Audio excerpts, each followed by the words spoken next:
Hello students, যারা এবছরের মাধ্যমিকে উত্তীর্ণ হয়েছো সবাইকে আমার আন্তরিক শুভেচ্ছা। তোমরা যারা সায়েন্স নেব বলে ঠিক করেছো, এই লকডাউনের জন্য তোমাদের ভর্তি ব্যবস্থা এখন ব্যাহত আছে। এই অবস্থায় তোমরা আশা করি সবাই বইপত্র কিনে ফেলেছো এবং নিজেরাই পড়তে শুরু করেছো। আমি সায়েন্সের যে বিষয়গুলো কথা একটু বলি, যে কোন কোন সাবজেক্ট তোমাদের কম্বিনেশন আছে। যারা সায়েন্স নেবে তারা মূলত প্রধানত দুটো গ্রুপ আছে, পিওর সায়েন্স এবং বায়ো সায়েন্স। পিওর সায়েন্সের কম্বিনেশন তোমাদের আছে কি, কম্পালসারি ল্যাঙ্গুয়েজ বাংলা প্রথম ভাষা, ইংরেজি দ্বিতীয় ভাষা, আর সেই সঙ্গে সঙ্গে যে বিষয়গুলো আছে ইলেকটিভ সাবজেক্ট। পিওর সায়েন্স হলে তোমরা বিভিন্ন স্কুলে বিভিন্ন রকম নিয়ম আছে, সাবজেক্ট কম্বিনেশন আছে। কোনো ক্ষেত্রে তোমরা দেখবে ফিজিক্স, কেমিস্ট্রি এবং সেই সঙ্গে সঙ্গে ম্যাথ, আর ফোর্থ পেপার হিসাবে বায়োলজি হতে পারে। আর অন্যান্য ক্ষেত্রে কম্পিউটার সায়েন্স হতে পারে। অনেকে কেমিস্ট্রির বদলে কম্পিউটার সায়েন্স নেয়। তো বায়ো সায়েন্সের ক্ষেত্রে বায়ো সাবজেক্টটা মেন হিসেবে অনেকে নেয়, ফিজিক্স, কেমিস্ট্রি, বায়োলজি, ম্যাথসটা ফোর্থ বা কম্পিউটার সায়েন্স নিতে পারে। তো যাই হোক, তো পিওর সায়েন্স বা বায়ো সায়েন্স যাই নাও, বেশিরভাগ স্টুডেন্টই কিন্তু কেমিস্ট্রি নেয়। তো সেই কেমিস্ট্রি বা রসায়ন একটা পার্ট, তাহলে তোমাদের 11-এ 70 নম্বর থাকে, 12-এও 70 থাকে, আর প্র্যাকটিক্যালে 30 করে বা 30 করে থাকে। ওকে, এখন আমরা রসায়নবিদ্যার বা কেমিস্ট্রির প্রথম চ্যাপ্টার সেটা শুরু করব। প্রথম চ্যাপ্টারের নাম কেমিক্যাল অ্যারিথমেটিক্স বলতে পারো, বা রাসায়নিক পাটিগণিত বা সাম বেসিক কনসেপ্ট। এখানে কি কি আছে আমাদের? এখানে আছে প্রথমত ল অফ কেমিক্যাল কম্বিনেশন,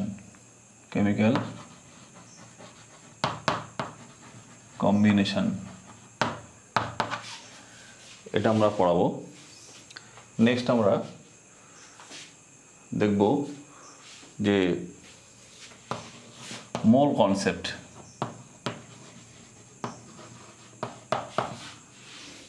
আমি বিষয়গুলোকে ইংলিশে লিখছি, আমি বাংলা এবং ইংলিশে দুভাবেই বলবো। তোমরা যারা বেঙ্গলি মিডিয়াম আছো তারা বাংলাটা ফলো করবে, যারা ইংলিশ মিডিয়াম আছো তারা ইংলিশটা ফলো করবে।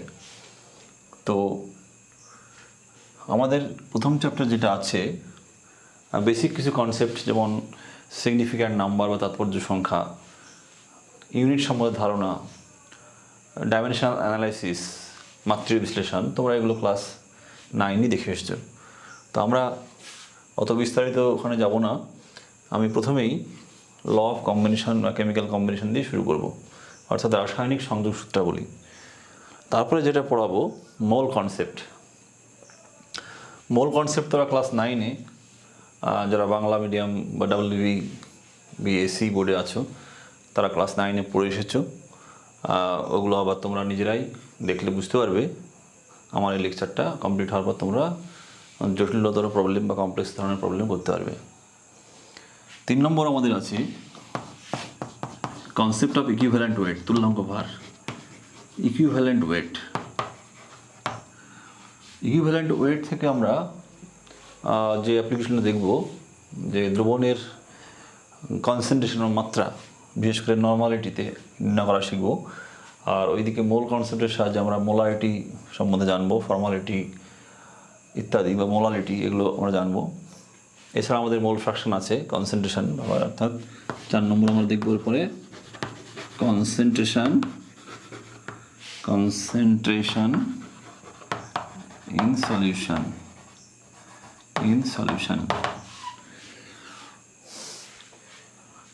নেক্সট আমরা চলে যাব এটা পরপর স্টোইচিওমেট্রি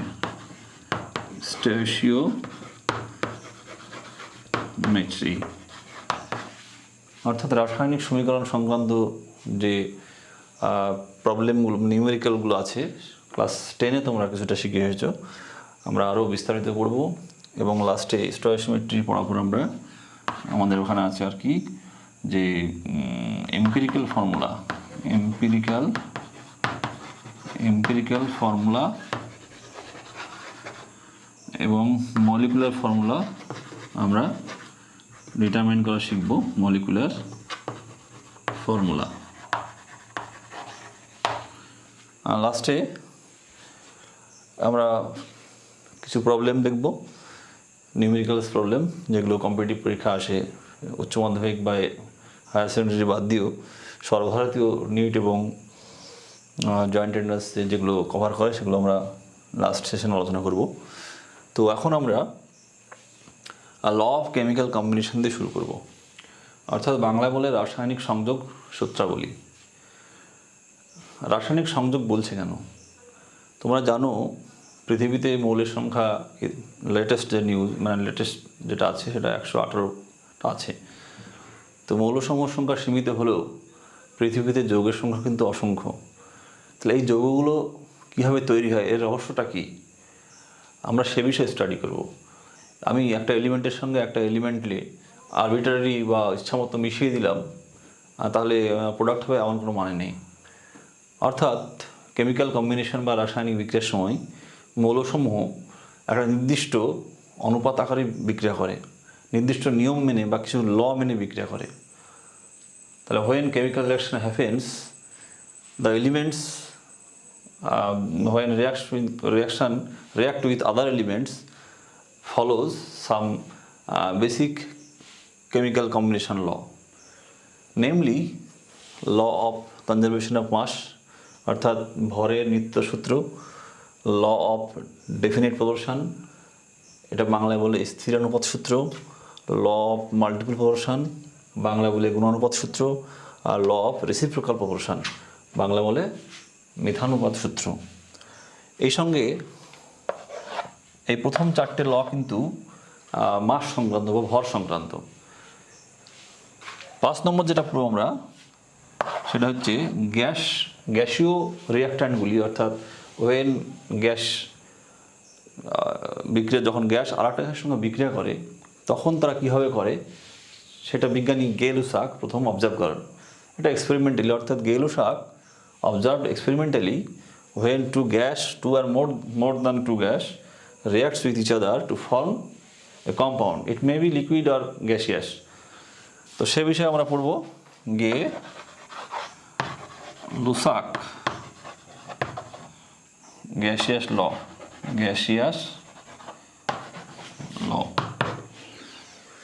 তাহলে আমরা এখন শুরু করি যে প্রথম যে লটা আছে এটা হচ্ছে ভর সংক্রান্ত প্রথম ল, প্রথম চারটে ল, আর লাস্ট লটা হচ্ছে আয়তন সংক্রান্ত। তাহলে আমরা প্রথম ল দিয়ে শুরু করি। ক্লাস বিশেষ করে 8ম শ্রেণী বা 9ম শ্রেণীতে তোমরা অনেকেই পড়ে এসেছো ভরের নিত্য সূত্র। তো সেখানে তোমরা কি দেখেছো যে মাস neither can be created nor can be destroyed, অর্থাৎ ভর ধ্বংস করা যায় না, সৃষ্টি করা যায় না। মাস ইজ কনস্ট্যান্ট, অর্থাৎ এই বিশ্বে মোট ভর অর্থাৎ ভর সবসময় ধ্রুবক থাকে। তাহলে আমরা এভাবে বলতে পারি যে ভরকে সৃষ্টি করা যায় না, ভরকে ধ্বংস করা যায় না, ভর কেবলমাত্র এক রূপ থেকে অন্য রূপে আমরা রূপান্তর করতে পারি। বিশেষ করে কেমিক্যাল রিয়াকশানে এগুলো হয়। ভৌত পরিবর্তনের ক্ষেত্রে আমরা কিছু পরিবর্তন লক্ষ্য করি। তাহলে পরিবর্তনের আগে এবং পরে মোট ভর কিন্তু সেম থাকে বা কনস্ট্যান্ট থাকে। তাহলে আমরা কি বলতে পারি যে mass is neither created nor be destroyed and total mass of the universe remains constant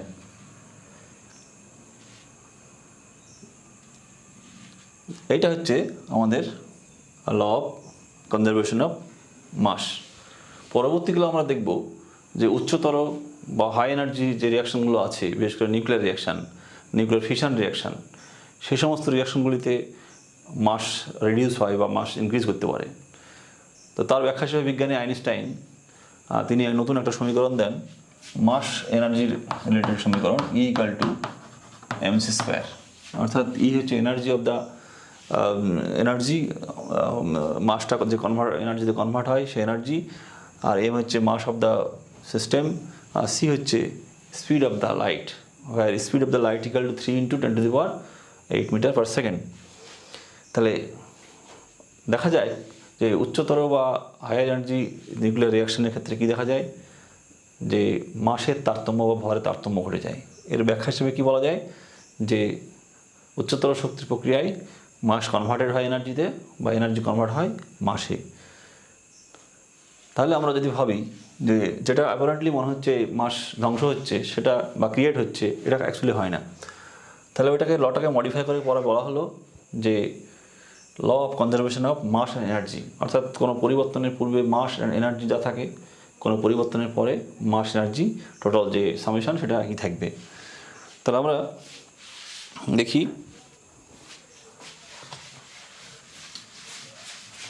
কিছু নিউমেরিক্স একটু দেখি,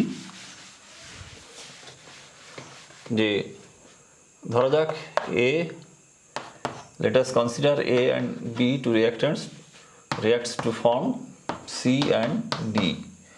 Let us consider x gram of A combines with y gram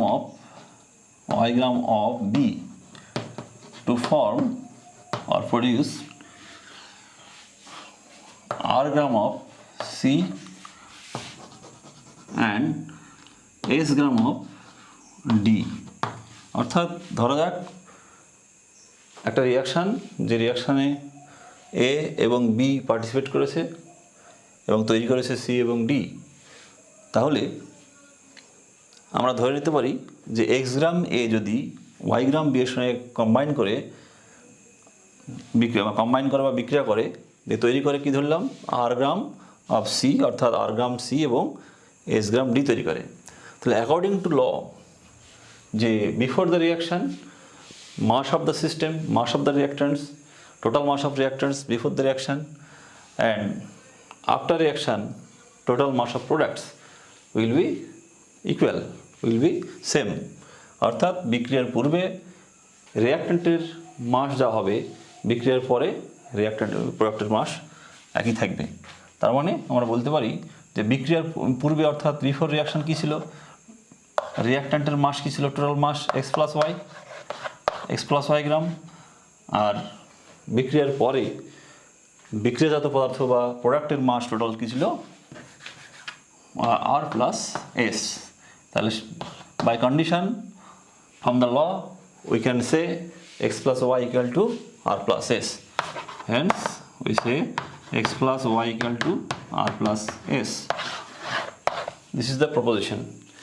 তাহলে আমরা এবার কিছু বাস্তব উদাহরণ বা বাস্তব অবজারভেশন বা রিয়েল অবজারভেশন দেখব, যে এই law of conservation of mass বা ভরের নিত্য সূত্র কোন কোন ক্ষেত্রে মানছে বা অ্যাপারেন্টলি কোন ক্ষেত্রে মানছে না। প্রথমে আমরা দেখব, তোমরা সবাই দেখেছো মোমবাতি, ক্যান্ডেল। মোমবাতি যখন তোমরা জ্বালাও তখন কি হয়, যে কিছুক্ষণ পর মোমবাতিটা নিঃশেষ হয়ে যায়। তাহলে কি হলো, মোমবাতিটা গেল কোথায়, বার্ন করলো, তাহলে মোমবাতি যে অবশিষ্ট পড়ে থাকলো তার ভর নিশ্চয় পোড়ানোর আগে যা ভর হবে তার চেয়ে অনেকটা কম হবে। তাহলে বাকি মোমটা কোথায় গেল? তাহলে অ্যাপারেন্টলি মনে হচ্ছে it appears that the mass of candle destroyed. Actually তা হয় না। কি হয়, যে মোম হচ্ছে আসলে একটা হাইড্রোকার্বন ধরো সে CH হয়, অর্থাৎ কার্বন এবং হাইড্রোজেনের কম্পাউন্ড হচ্ছে হাইড্রোকার্বন। তো হাইড্রোকার্বন জাতীয় পদার্থ মোম যখন বিক্রিয়া করে দহন হয়, অর্থাৎ তখন কী লাগে, অক্সিজেন লাগে। তো অক্সিজেন কী তৈরি করবে আমরা জানি, হাইড্রোকার্বন মানে সে কার্বন ডাইঅক্সাইড এবং ওয়াটার ভেপার তৈরি করবে যদি কমপ্লিট কম্বাশন হয় ওয়াটার ভেপার। তাহলে আমরা কিন্তু অক্সিজেনটাকে আমরা দেখতে পাচ্ছি না, we can observe oxygen and we can not observe carbon dioxide and water vapour তাহলে এগুলো যদি নাই দেখতে পাই তাহলে আমাদের কী মনে হবে যে এই রিয়াকশানটা ভরের নিত্যসূত্র বা law of conservation of mass এটা মানছে না, আর this reaction will not obey law of conservation of mass, এটা অ্যাপারেন্টলি মনে হচ্ছে। বাট আমরা যদি যে অক্সিজেনটা কম্বাইন হচ্ছে, অর্থাৎ if we take the weight of mass of the combined oxygen and mass of carbon dioxide and water vapour produced, তাহলে কী হবে, কী দেখা যাবে, what will you observe, then the mass of reactant that is CX plus HY, that is mombati plus combined oxygen, required oxygen will be equal to mass of carbon dioxide plus water vapor। যদি reaction মাধ্যমে মোমবাতি অবশিষ্ট থাকে তাহলে আমরা মোমবাতির ওজনটাও নিয়ে নেব, তো সেখানে দেখব আমরা একই হচ্ছে। আরেকটা উদাহরণ দিচ্ছি, তোমরা জানো যে ম্যাগনেসিয়ামের দহন অর্থাৎ বার্নিং অফ ম্যাগনেসিয়াম, সেটা করলে কি হয়, ম্যাগনেসিয়ামের মাস অফ ম্যাগনেসিয়াম ইনক্রিজেস, এটা অবজার্ভ করছি আমরা। অ্যাকচুয়ালি তাই হয় কি, ম্যাগনেসিয়ামেরকে আমি দহন করছি আর ওর ভর বেড়ে যাচ্ছে, এটা কী করে হয়, তাহলে তো ভরের নিত্যসূত্র ভুল। বাস্তবে কী হয় যে ম্যাগনেসিয়ামের সঙ্গে অ্যাকচুয়ালি অক্সিজেন যুক্ত হয়, যে ম্যাগনেসিয়াম অক্সাইড তৈরি করে, যদি বাতাসে নাইট্রোজেন থাকে, নাইট্রোজেন তো আছেই তোমরা জানো 80%, প্রায় 77.60%, সেক্ষেত্রে ম্যাগনেসিয়াম নাইট্রাইট তৈরি হতে পারে Mg3N2। তাহলে আমরা দেখতে পাচ্ছি যে ম্যাগনেসিয়াম যে মেটালটা নিয়েছিলাম তার উপরে একটা কী হচ্ছে, ম্যাগনেসিয়াম অক্সাইড এবং ম্যাগনেসিয়াম নাইট্রাইটের আস্তরণ পড়ছে, দিয়ে আমরা যখন ভর নিচ্ছি তখন কী হচ্ছে, ভরটা বেড়ে যাচ্ছে। তাহলে আমরা এই বাড়ছে, এই ব্যাপারটা কেন হচ্ছে, আমরা কিন্তু অক্সিজেন এবং নাইট্রোজেনের হিসেবটা করিনি। আমরা যদি ম্যাগনেসিয়ামের সঙ্গে কতটুকু অক্সিজেন নাইট্রোজেন যুক্ত হলো সেটার ভর নিতাম, তাহলে কিন্তু বিক্রিয়াজাত পদার্থগুলোর ভর ওর সঙ্গে সমান হতো। তাহলে এই সমস্ত অবজারভেশন থেকে আমরা বলতে পারি যে বিক্রিয়ার পূর্বে এবং বিক্রিয়ার পরে total mass will remain constant. এবার আমরা এক্সপেরিমেন্টাল ব্যাপারগুলো যাচ্ছি না, আমরা নিউমেরিক্যালসে চলে যাচ্ছি। একটা প্রবলেম দেখব আমরা। প্রথম প্রবলেমটা হচ্ছে, আমরা এখানে লিখে দিচ্ছি যে problem 10 gram 10 grams pure calcium carbonate, okay, when heated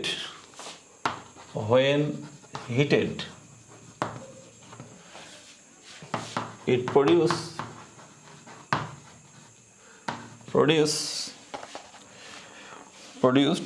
or আমরা এটা লিখতে পারি it decomposed to produce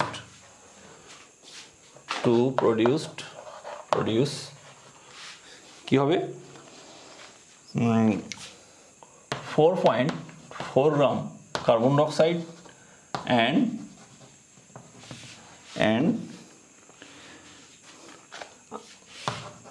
unknown amount of কি হয় তোমরা জানো ক্যালসিয়াম অক্সাইড তৈরি হয়, এই ক্যালসিয়াম অক্সাইডের অ্যামাউন্টটা আমি আননোন দিলাম, অর্থাৎ আমরা জানি না এখন। তাহলে আমরা find বা determine the weight of বা mass of লিখতে পারি আমরা mass of calcium oxide by applying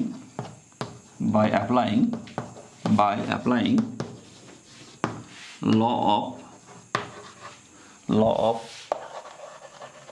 conservation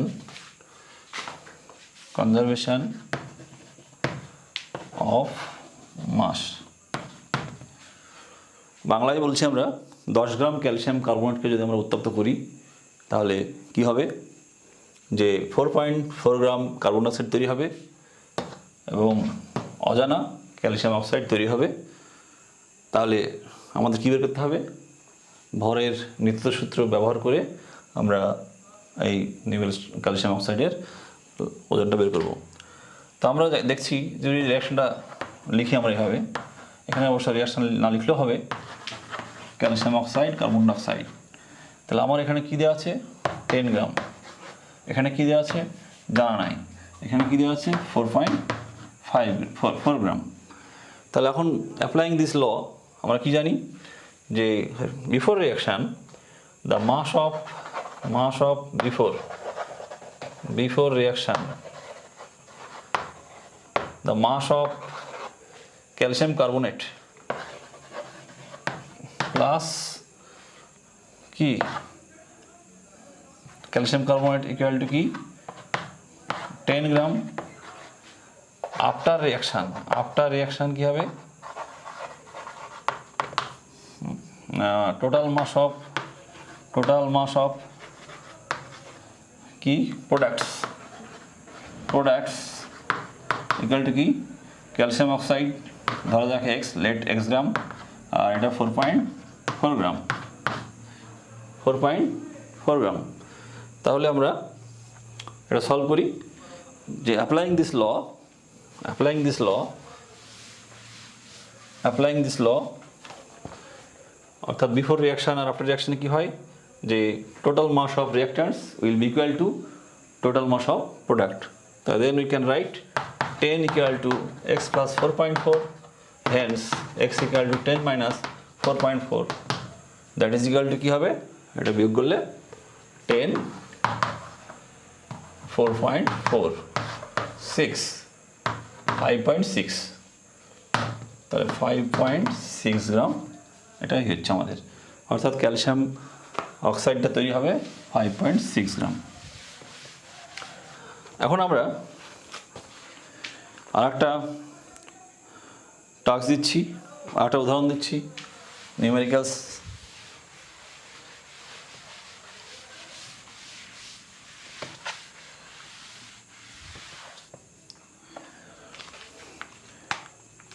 এখানে বলা আছে প্রবলেম 2, এখানে বলা আছে যে একটা ধরো সি একটা কম্পাউন্ড, সেটাকে বিশ্লেষণ করলে অর্থাৎ when analysis C আমি 30 গ্রাম একটা কম্পাউন্ড সি আছে, বিশ্লেষণ করলে কী পাওয়া যাচ্ছে? এ আর বি পাওয়া যাচ্ছে। তো এখানে ওয়েট দেওয়া আছে তোমার 10 গ্রাম আর এটা আছে 20 গ্রাম, অর্থাৎ when we analyze the compound C we will get 10 gram of A and 20 gram of B, অর্থাৎ একটা যৌগ সি এর 30 গ্রামকে বিশ্লেষণ করলে 10 গ্রাম এ এবং 20 গ্রাম বি পাওয়া যায়। তাহলে আমার প্রশ্নটা কি যে যদি আমরা 15 গ্রাম অফ এ আর 15 gram of F when mixed with 50 gram of B, then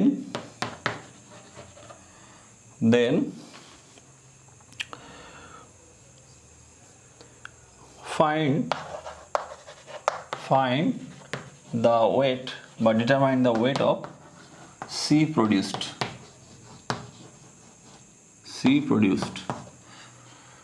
অর্থাৎ 15 গ্রাম এ এবং 50 গ্রাম বি এর সঙ্গে যদি বিক্রিয়া করে আর যদি মিশানো হয় তাহলে কত গ্রাম সি উৎপন্ন হবে। আমাদের এখানে হিন্টস দেওয়া আছে যে 30 গ্রাম সিকে বিশ্লেষণ করলে 10 গ্রাম এ আর 20 গ্রাম বি পাওয়া যায়। তাহলে এর অর্থ কি? আমরা ঘুরিয়ে বলতে পারি যে 10 গ্রাম এ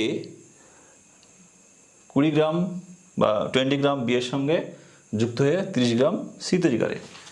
তাহলে এরা বিক্রিয়াটা এ অনুপাতে হয়, অর্থাৎ A/B ইকুয়াল টু 10:20, এই অনুপাতে কিন্তু বিক্রিয়াটা হবে। ওকে, এখন 15 গ্রাম এ নিয়েছি আমি আর 50 গ্রাম বি নিয়েছি। তাহলে এক্সেস কে আছে? তাহলে এই অনুপাত থেকে তোমরা সহজেই বুঝতে পারছো এক্সেস কিন্তু বি আছে। তাহলে এর সম্পূর্ণ অংশটাই কিন্তু বিক্রিয়া করে যাবে আর বিটা অতিরিক্ত পড়ে থাকবে। তাহলে আমরা দেখি, তাহলে বিক্রিয়ার পূর্বে আমাদের কি ছিল? বিক্রিয়ার পূর্বে অর্থাৎ before reaction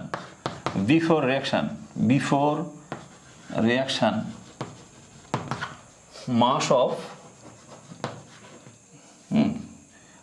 total mass of লিখি এখানে, total mass of A and B equal to কী হবে?